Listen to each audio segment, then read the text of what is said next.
What is up, summoners, and welcome to the channel today for another champ refresh video, which I love doing these videos. This is probably one of my favorite series that I put out on the channel. It's been a while since I've done one, so it's definitely due. I wanted to do a science character. I was kind of originally leaning towards She-Hulk. However, I thought it would be fitting with Veterans Day coming up this week to do it on Captain America. Captain America has been in the game for a very, very long time. It's actually somewhat comical. If you look at OG Captain America's ability list, when you pull it up, like, you can see the entire thing basically without scrolling, which it's no fault of his own. He's just been around a long time. That was kind of par for the course when the game first came out. But he's getting a little long in the tooth, so to speak. He's very vanilla, kind of bland to play. Which that really is the purpose of these videos. It's never to make any particular character that I do this on like OP or God tier. It's basically just to take underperforming characters, breathe some new life into them, give them abilities that make them fun to play with, give them abilities that kind of allow you as the player to choose, you know, what abilities you kind of want to build up and use depending upon the situation. And I find when you give the player a choice in their character, that it makes the experience overall a lot more fun. So fun is really kind of the name of the game when it comes to these champ refresh videos. That's what we're kind of aiming for here. But yeah, Cap, OG Cap, classic. That's who we're gonna look at today. Which, how do I explain this buff? Okay, so Captain America, he's a very patriotic character. It pretty much goes without speaking. So his buffs, I wanted to build around a patriotic theme. He's got 3 separate buffs, passive buffs that you're gonna build up throughout the fight, doing different things. Each one of these buffs I'm just going to call red, white, and blue. I think that's self-explanatory. But each one of them you build up in a different way. They do not fall off. They are stacking up to a total of 10 stacks. And the thought process behind this was that Cap is a very determined character. Yes, he's got like super strength, but he's not like, you know, he's not like the Hulk. He's not Thor. He's not like this god. But what he may lack in some of those other abilities, he makes up for in like his determination. Like, he's always going to get back up off the floor. He's always going to keep fighting until you kill him, basically. So the thought behind these red, white, and blue, these buffs that he can gain, is that as the fight goes on, Captain America becomes stronger, becomes better, becomes more determined, harder to defeat the longer the fight goes. So that is the purpose of the 10 stacks, not on a timer. So the red stack, the red buff, you get this every 10 hit combo, increases this buff by 1 stack. Each stack increases your S1, your special 1 damage by 3%, which may not seem like a lot, you know, but by the time you get up to, what is it, a total of, it'd be 100 hits to get to 10 stacks. It'd be 10, well, not 100 hits, but it'd have to be 10 hit combo, 10 hit combos. So once you get 10 stacks, that's 30% increase to your special 1. The white debuff, every time that you block 5 hits, these don't have to be perfect blocks, these don't have to be parries, but every time you block 5 hits, it adds a stack of white. Each one of these stacks decreases enemy special damage by 2%. So after a total of 50 blocked hits, you'll have 10 white stacks. That's reducing enemy special damage by 20%. Now, in a normal like arena environment, maybe even in some AQ fights, but certainly like an Alliance War or maybe AQ boss fights or special events, you know, it may make sense for you to play a little bit more passively at the beginning and go ahead and take some of those blocked hits in order to get yourself to a place where you can lower special damage for the remainder of the fight.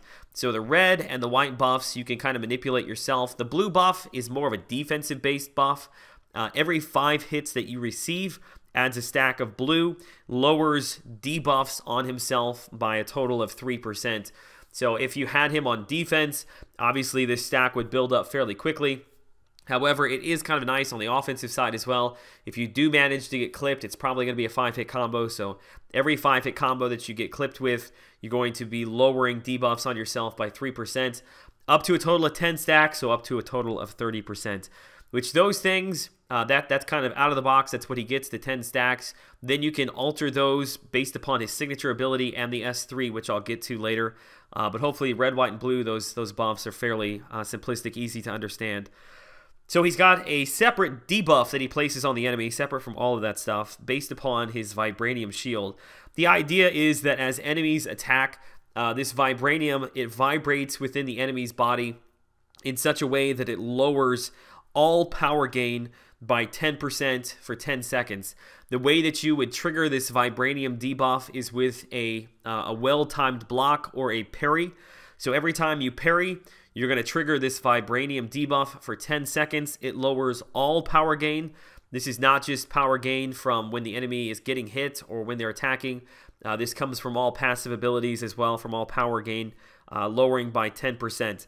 This is not a stacking debuff. And it can be refreshed, I guess is what I'm trying to say. It's not stacking, but it can be refreshed. Every time you do a well-timed block or parry, it's going to be up, which as much as we parry throughout a normal fight, that means this buff or debuff will be up for a large percentage of the fight. This debuff then can be used in several different areas. The first would be with the S1. Remember, the S1 damage is not multiplied, but is increased depending upon the number of red stacks that you have. Remember, each stack of red increases S1 damage by 3%. So the S1 is simply a shield slam, knocking the enemy back. However, if there is a Vibranium debuff on the enemy, it's going to have increased critical chance, but it is going to remove the Vibranium debuff from the enemy. So the idea is, as the fight goes on, as you are doing more 10-hit combos, you're building up your red buff. You now have an increased damage to the S1. Plus, if you go ahead and parry, you get your Vibranium debuff up on the enemy. When you fire off that S1, you have increased damage from your red buff, plus you have increased crit rate from the Vibranium debuff. So the S1, as the fight goes, is going to become a bigger and bigger part of your overall damage that you're dealing. Also, it's kind of neat to be able to use the Vibranium debuff kind of as a debuff, but as also a way to augment his offensive abilities. The S2, Special Attack 2, is going to be a shield toss. You can probably keep the animation exactly the same as it currently is in the game. It's got a couple different things going for it. It has a chance to stun for 2.5 seconds, which, do keep in mind, all these numbers that I throw around are just all theoretical. So 2.5 could be 3, could be 1.5, whatever. I'm just saying 2.5. And the chance to stun is double his perfect block chance, which that will tie in. You'll see it tie into his signature ability. Basically, the longer the fight goes on, the better, the higher chance that is. But basically, at the beginning of a fight, if he's unawakened, that perfect block chance is not going to be real high. But again, I'll come back to that in just a second. So it's double the perfect block chance to stun for 2.5 seconds. Then secondly, it applies, or it goes back and ties back into the Vibranium debuff.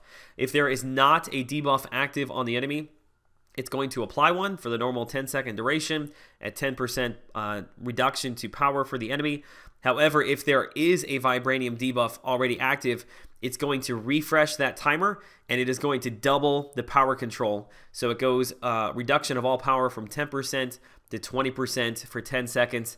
That one cannot be refreshed with a parry. That will last for the full 10 seconds because it's a extra power control 20%. You wouldn't want to refresh that with something lower. So that will go for the entire 10 seconds. Then when that falls off, then you can reapply your regular 10% power reduction with a parry.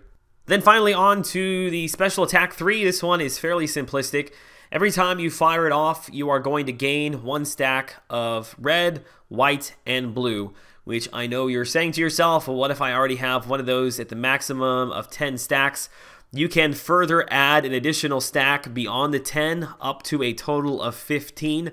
So you can further augment your S1 damage up to a maximum of 45%.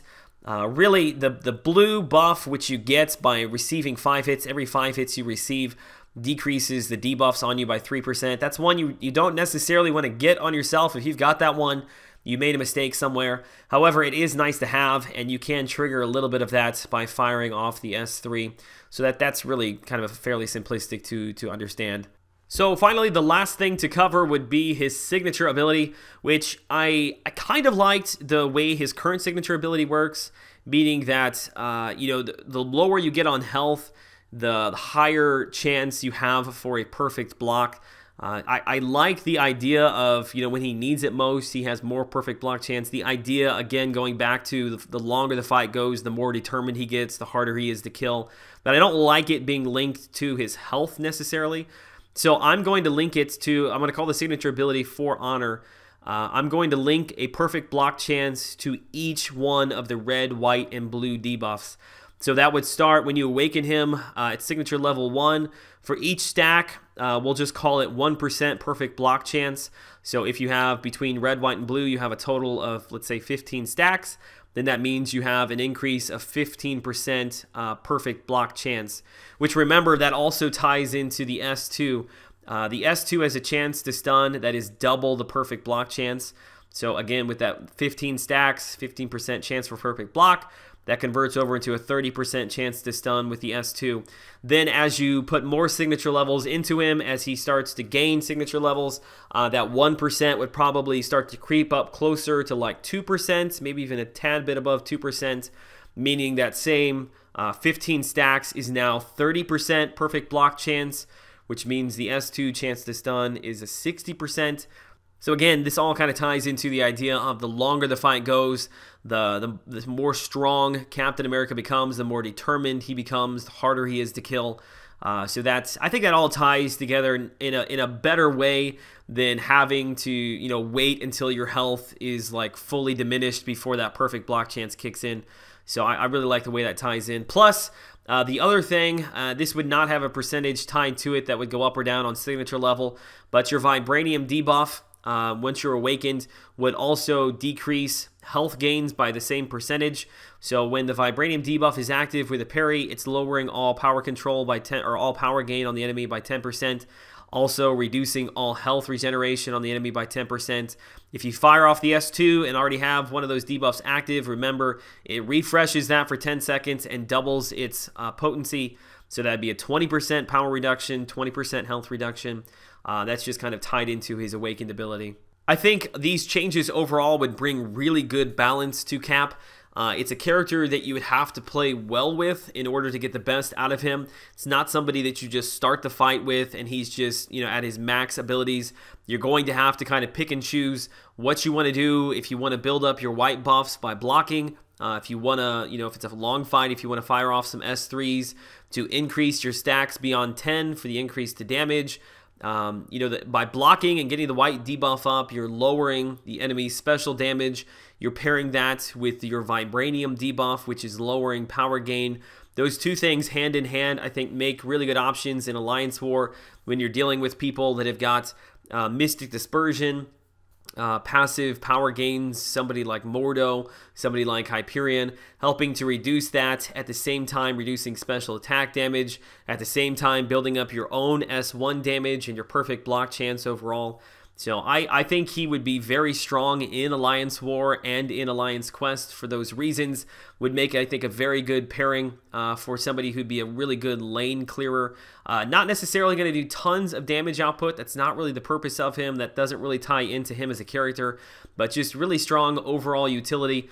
Somebody that's in the hands of a skilled player, I think, could be used in a lot of different situations. Obviously, still held back because he doesn't have any sort of immunities, doesn't have any sort of healing factor, but again, he offsets that all with a lot of strong utility and reduction as far as power control, as far as healing. Increased perfect block chance makes up for the lack of healing factor overall. I think these changes would be quite a bit of fun to see in the game, but certainly let me know what you guys think.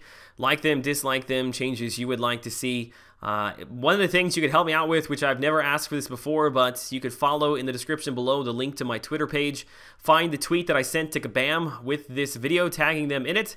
Retweet it. Say something like, hey Kabam, hope you're listening. We would love to see some love. We would like to see some love shown to these older characters, and I think here's like an entire series of videos showing how you could do it. Would be more than happy to help if you guys are short-staffed. But anyway, what am I saying? That's wishful thinking. These videos probably are not going to lead to anything.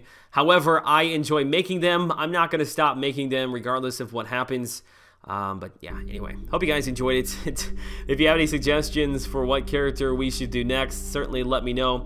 Again, Twitter links in the description below. My Discord server is in the description below if you want to join that as well. And I think I've covered everything. All right. All right, guys. I'll see you all in the next one. Have a great day.